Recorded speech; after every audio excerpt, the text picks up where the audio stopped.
XM. It's the Opie and Anthony Show.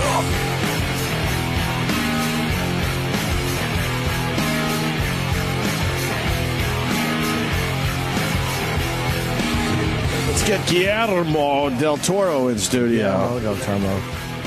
Promoting a book. It's a giant book that smells really good. Oh, yeah. Here he comes. Yes. Guillermo. Cabinet of my... Cabinet of Curiosities. Cabinet of Curiosities. My notebooks, Oh, my collections, and other obsessions. Mm-hmm. Nice to meet you, sir. Hey, hi. Welcome to the Opie and Anthony Show. Same here. Big fan of the of your movies, sir. I enjoyed Pacific Rim very much. Oh, thank you. Yes. And I go into these movies sometimes, and I'm like, all right, I don't know what this is going to be about, but I hope for the best. That was awesome.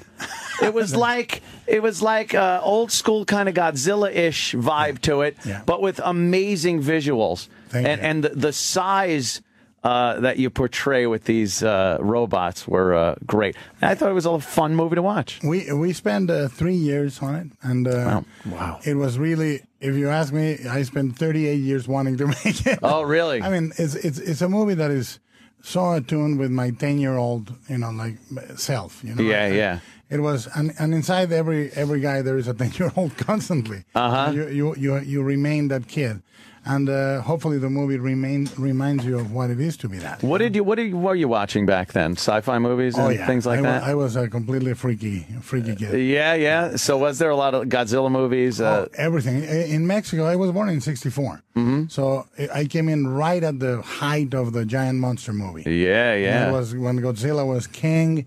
I went to opening day of many Godzilla films. Oh, yeah. What was it? I remember Destroy All Monsters came out. One with, of the best. Ghidra and Rodan and Gamera. Those were the ones I liked. The more monsters. Yeah, the better, right? The better. It's like wrestling. Yeah. You have the good wrestlers and the bad wrestlers, except they are throwing tanks at each other, buildings at each other. Yeah. I thought the Gargantuans didn't get enough credit. That is perhaps one of my two favorites. Yeah. War of the Gargantuas was a really good movie, too. Yeah. The way they moved the hair on their bodies and made it look like real people, it was just... That was a good one. And what a lot of people don't know is that it's a sequel to another movie that is lesser known called Frankenstein Conquers the World.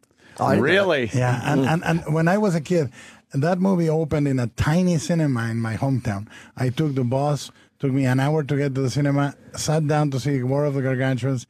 In the middle of the movie, somebody throws a big glass of pee from the balcony. It lands on my head. Come on. Here's how much that made you love the movie, I hope. No. Here's how much I loved it. I stayed. You stayed with pee on your head. I came out with a sort of something about Mary hairdo. Why did they throw pee? It was never established? Well, it's established as it was back then a very favored prank in the movie. Yeah. Oh, man. We used to just do soda. We weren't brave enough to do pee. Well, Northport. Remember the Northport throwing soda. The balconies, yeah. But that theater I went to is what they used to call in Mexico. They used to call it a one-brick theater because they gave you one brick for the rats. So it was not a reputable. Right. So you're helping out as an exterminator while you're watching you're doing the movie. Your duty, yeah. That was like the golden age of those movies. 100%. Of all horror and fantasy. Yeah, and they were all they all seemed to be like 90 minutes long. Like it was an hour and a half. That's all you needed. As frankly, every movie should be in a way. Yeah. Except, but we seem to have a hard time controlling past 2 hours. Pacific Rim was dead on 2 hours and 30-something seconds. Yeah. But back then you had. In TV, you were watching all the Universal monster movies. Yeah. In theaters, you had kaijus and Hammer movies. Christopher Lee as Dracula. The best. Yeah. I thought those were they had a horrifying element to them. The Hammer film. I thought he was the best Dracula, Christopher Lee. With the bleeding eyes. Yeah, his eyes would bleed. Oh, it was so creepy. As a kid, you would really get scared. And he had a power that was not creaky. It was like this guy could not only absolutely suck the damsels, but he would kick your ass. Yeah. He looked he would. I was a great fighter. There was something about going to the movies back then that was such a. Now you just kind of it's an aside. That you could have a movie you really want to go see, but it was like as a kid when you went to the movies the theater to go see it because it was something. First of all, you knew you were not going to see this movie again. Yeah. If not ever, it was going to be years if you ever saw it again. So you had to pay attention and soak it all in and enjoy it. Back then, I remember one of the big things was if you were able to steal a movie poster. Oh, yeah, If you liked the movie a lot, you would steal a movie poster. But and the only way you could memorialize the movie was by buying the soundtrack on an LP. Yeah, yeah. So they were special moments, you know? Yeah, and now it's easy to just, you get it as they say, on demand. It's one of your entertainment options. Right, one of the many, yeah. Do you like the remakes and stuff of Godzilla? Well, I really don't mind remakes if they're good. Every remakes or original movies, if they're crappy, it doesn't make a difference. Right. No, they kind of go away. The great remakes are great. What do you think that they miss? Sometimes it feels like there's something that they don't quite capture, and I don't know exactly what it is. Sometimes the remake Nostalgia. Man, I don't know, man. I can't even put my finger on what it is. I think it's nostalgia, really. Some of these movies don't look as impressive as what obviously you're doing nowadays. If you rewatch them, that was the thing with Pacific Rim. I wanted to make the movie for a new generation of kids. I wanted the 10-year-olds now to see Pacific Rim and feel what I felt back then. Right. It was not an exercise in nostalgia. It was, I would say, reinterpretation, if you want, or passing the torch to a new generation. Sure. You could definitely see the monsters, they were influenced by the monsters of the 60s. Of watching them. They were very strange looking. Yeah. Sometimes you couldn't really get a grasp on what they even were. This one's half lobster. Yes. It was, it really did, and it conjured up those memories of watching old monster movies like that. There's a great anecdote about the first Godzilla, which is 1954. Oh, yeah. Wow. The director with Raymond Burr, when they threw him in the American version. Yeah. But the director, Ishiro Honda, called everybody into his kitchen before starting the movie, and he said, "I'm making a movie. We're making this movie for real. We're not being funny about it. We're not. Everybody take it seriously." And that's the way we went on Pacific Rim. Yeah. There was no postmodern wink. All these things are funny. We were doing it for real. We were doing it to be an exciting, seriously entertaining. It was good. You felt like there was that element of impending danger and doom was there, and the fun, heroics and stuff. It was I watched that and went like, wow, that was really fun to watch. Oh, thank you. Man. Yeah. What's your least favorite? Did you have a least favorite horror or creature that you just you just couldn't quite get into? You mean when you were a kid? Yeah. You know, I have the most brotherly love for monsters. I love crappy monsters. I love great monsters. Even the crappy ones. And sometimes the most charming ones are the crappy ones. The ones that they look like they need your help. They're so crappy. The poor thing. You kind of feel bad for them. That poor giant clawed alien needs my help. You do feel like that. That's funny. And your book is a really interesting, giant, beautiful book, and it's called Cabinet of Curiosities: My Notebooks, Collections, and Other Obsessions. What exactly is it? These are all just notes you've made. These have all my notebooks from all my movies. These are my notebooks. You know, I draw in them. This is for Pacific Rim. These are your actual drawings? Yeah. That is amazing. You know how to draw. There. So that's my handwriting, my drawings, and it also includes my collection, which is in 2005. I was hanging a picture of I collect original art and artifacts and props and books and all that. And my wife said, "You can hang that in there in the kitchen." And I thought, I spent my entire life as a kid under my mother. And now my wife is telling me what I can and cannot do. So I said, "Look, you know what? I'm going to buy my own house." So I went and bought my own house. And that's what Jimmy's going to have to do.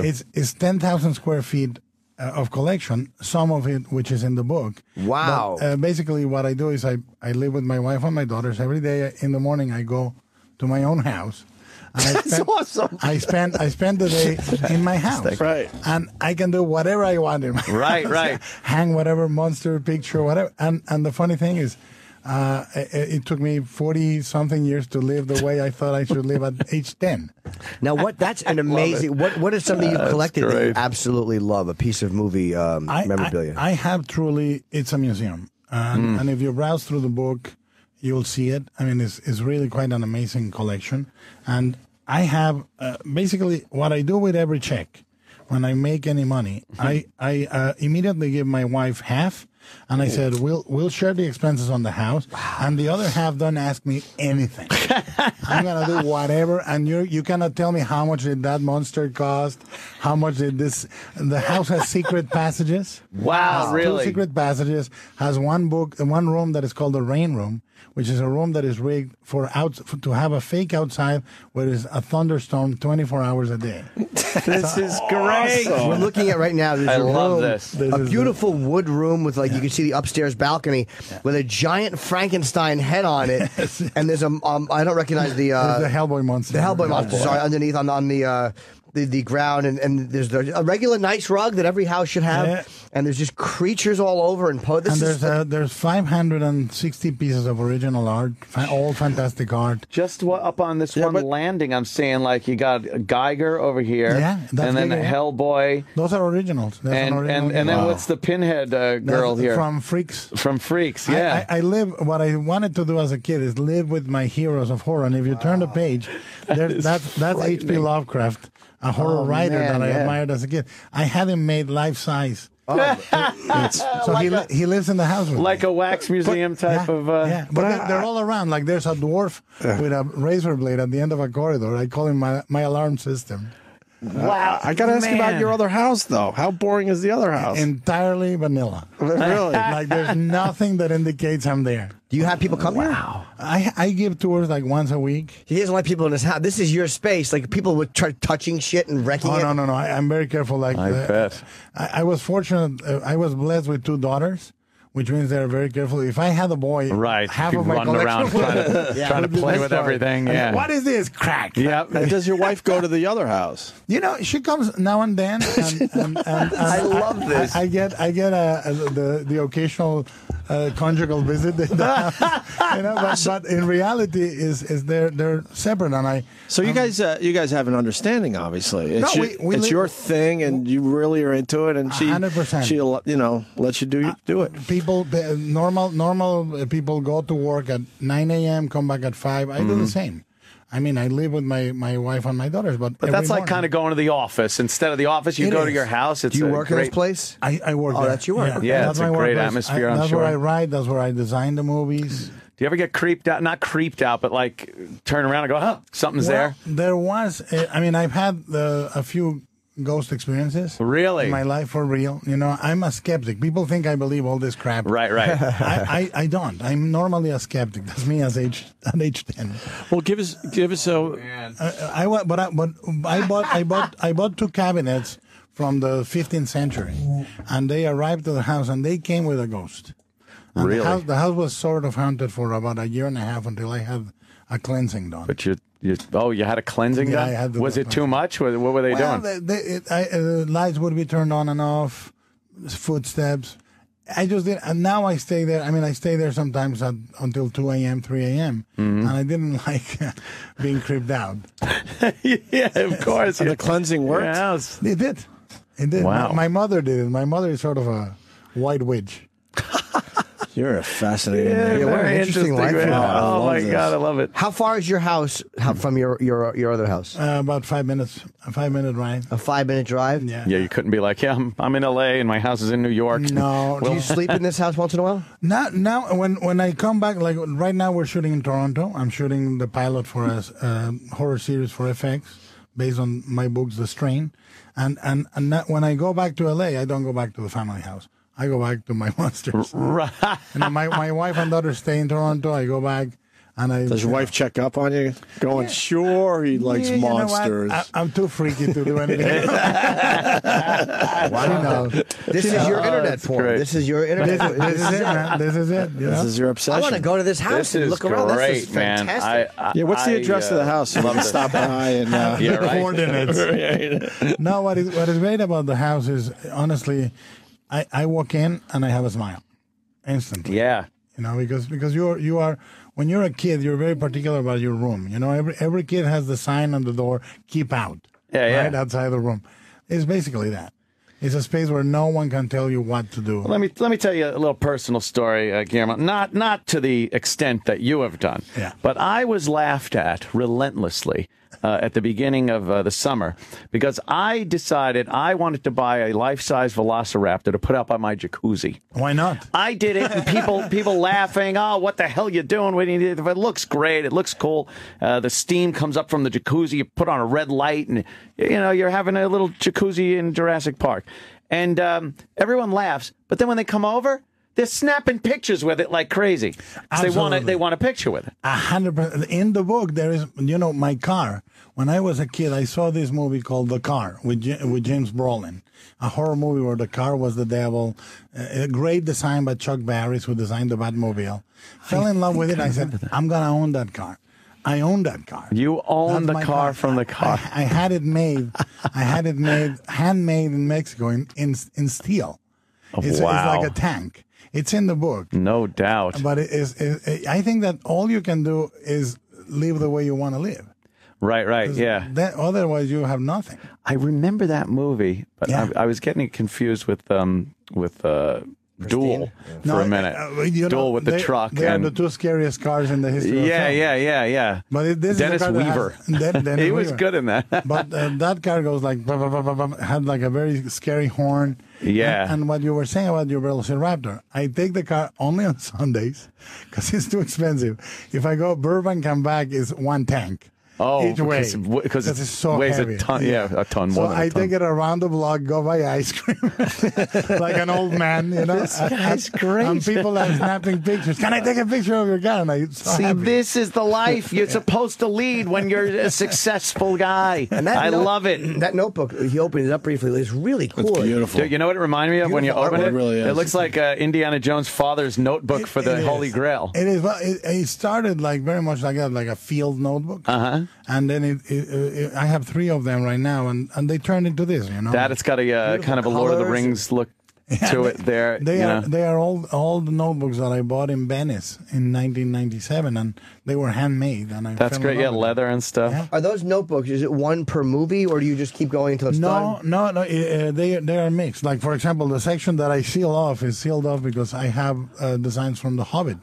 When I was in charge of directing that movie, and I can't allow them to be seen or this and that. Yeah. So I seal them with my little band. It's one rubber band is I don't keeping the accidentally- secrets from the Hobbit. It is low key, low tech. No, It works. you can't lose a thumb drive or anything. It's your notebook, and There's no grab way that they notebook. they can hack into can't the rubber hack band. the notebook. Hack into a rubber Let's band. grab it. Let's grab it. Look over there for a second. It'll be, I got to ask you about your father. He was kidnapped. Oh yeah, 98. Wow. It was in Mexico? Yeah, he was in Mexico. He was 72 days. They kept him. And, 72 days. Wow. Was it a cartel? No, it was the kidnapping. The way the kidnappings are run is they're basically run like franchises. So one person can run 2 or 3 kidnappings and run them like convenience stores. They call. They have a guy that picks up the victim, a guy that negotiates. It was back then in '98. It was just a business. Now it's rampant. Now it's all sort of melded into one single crime. The guys that do the kidnapping, do the organ traffic, do the drug peddling, everything. So they kidnapped you down. You got a phone call and said, Oh, we got many phone calls, yeah. and you knew it was true immediately.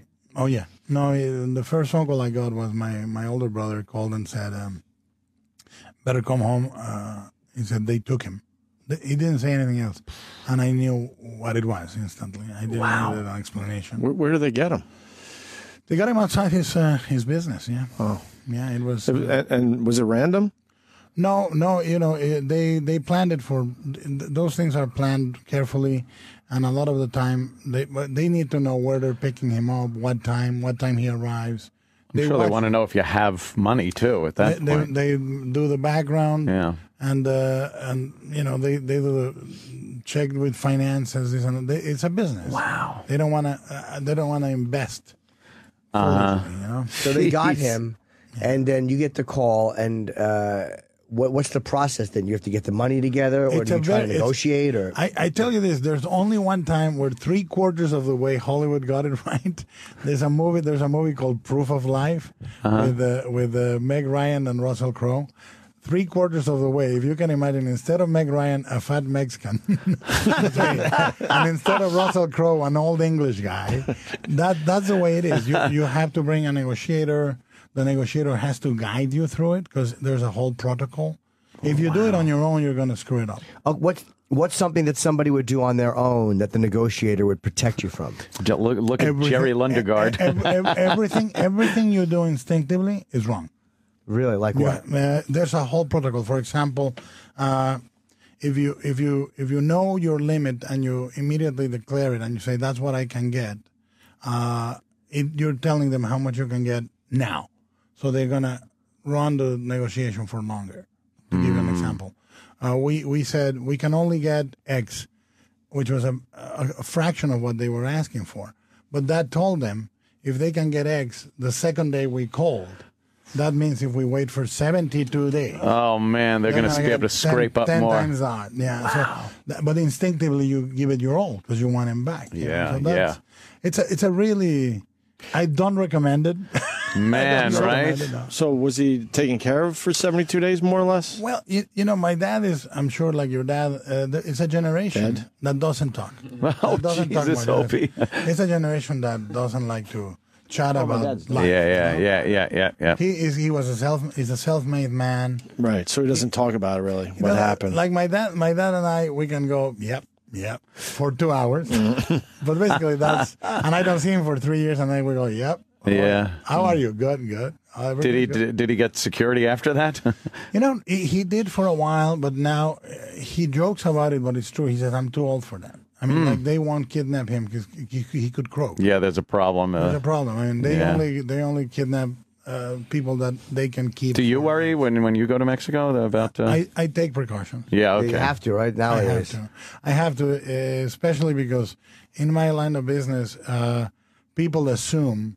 Let's say that a movie, Pacific Rim, made $400 million. That you have $400 million. People think he must have at least 50. Not true. Not true. Not true. You have to move the decimal points a few. Yeah.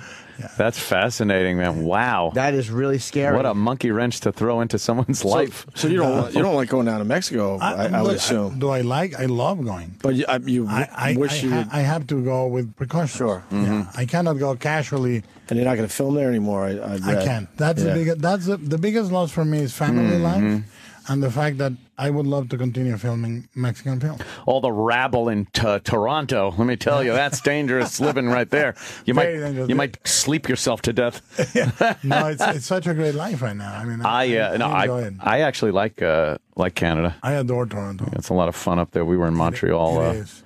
Had a blast. We have to plug a book signing. Yes, please. It's great. Book signing is tonight, November the 4th, obviously, 7 o'clock. It's a big one in Union Square. There's a big Barnes & Noble. One of the last. One of the last ones. Yeah, the bookstores are going away. It's a big one. Huge. It's where all the major book signings are done here in New York. And this is a beautiful book. It's got notes in it. It's we spent 3.5 years making the book. So many. It looks like it. Great pictures, photographs, and artwork in stories here. behind everything about all the movies. That's my car.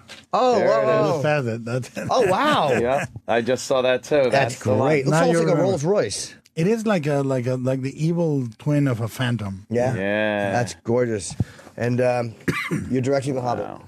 I was prepping The Hobbit for 2 years as director, and we had so much delays that I left, and obviously Peter and Philippa and Fran saw the movie to completion, and Peter directed it beautifully. But I was so happy being part of it. I'm part of the screenplay. Oh, you're not. Oh, you're not preparing for the next. No. You're preparing Peter for the next directed one. them. Yeah, beautiful. Yeah. I'm looking forward to the next installment. Coming up. Yeah. Great anticipation. Is that directed already? The second one? Yeah. The Solution of Smog. I didn't realize that. I thought they were working on it. Yeah, Dragon opens his eyes and we all get shut out. What the heck? Go, Credit time. Now sit and wait, you bastards. Yeah, for a year. Yeah. That's just mean. Yeah. Well, you know what? Just me. It goes back though to something we were talking about earlier with the movies, and you knew you weren't going to see them again on television and stuff. When a movie came out and then you heard there was going to be a sequel, that was amazingly exciting. I remember Planet of the Apes. and then Beneath the Planet of the Apes was coming out, and I was like, oh my God. Those were my Star Wars. Oh, yeah, yes. Amazing, right? We were there opening day. Yep. And I was of the right age where Beneath the Planet of the Apes struck me even harder than Planet of the Apes. Yeah, I wonder what that was all about. Those bald, creepy bastards worshipping the bomb. Yeah. It was so fucking edgy for them. That was kind of creepy, and then Charlton Heston buying it at the end was kind of weird, you know, very weird. Kill him off like that. Spoiler. But, spoiler alert! 1968 or whatever the hell. For those that they would have trouble catching up. There you are. But that was a movie that had one of those amazing reveals at the end, Planet of the Apes, with of course the Statue of Liberty and stuff. Yeah. That was because if you just walked into that movie and didn't know, you didn't know at all until the end. You were fooled. No, and that was what was great, and I'm not nostalgic about it, but what was great about media being so subdued back then is that you didn't know. You didn't know. You didn't know right. this thing. It's like me when I go to a sports movies. I don't know because I'm a fat slob. I have no idea. I went to see Ron Howard's Rush. Right. Yeah. And my wife knew more about car racing than me. She was like, "Oh, wait until this happens." I go, "Is it gonna happen?" I said, "I hope he does all right." He said, "You don't know." What kind of man are you? I don't know. Yeah, what kind of man are you? It's like, shut up! I'm going back to my monster house. I have no. My only sport is cappuccino lifting. I do nothing else. I can press 500. You know. Yeah. Nothing. Well, you're brilliant. I got to tell you, absolutely. what a pleasure having you. Great. Thank you. I love that you have a monster house. Yeah. Big fan. It's two of them now. Oh, now you got a second one. I bought the second house next door, and the neighbors think I do porn because all the windows are blacked. Yeah. So they think they say, "Is it true that you?" I was taking the trash out, and they said, "Is it true that you're a porn producer?" I said, "No, I'm a director. Only of monsters. Monster porn." You had to get a second house for your collection. I was watching vigilantly the neighbors, and I was keeping track of what was going on. And right when I saw their kid moving to college, I knock on the door, and I go, "Hey, I'm your next door neighbor. Are you thinking of selling?" And they said, "As a matter of fact, we were putting the house up next week." Wow. So I logged out. Wow. Buys both houses next. That's fantastic. That's man. awesome. Guillermo del Toro, again, thanks so much for coming My in. pleasure. Very, Thank you, very guys. fun. Absolutely. Yeah. I think we're done for today, too. Yes, so. sir. Oliver Stone tomorrow. Yes. The Opie and Anthony Show on Sirius XM. All right, well, that sucked. To hear the Opie and Anthony Show 5 days a week live on satellite radio, online on your phone or tablet, or even on demand, go to SiriusXM.com. Also, interact with the Opie and Anthony Show on Twitter, @Opie Radio, @Anthony Cumia, and @Jim Norton.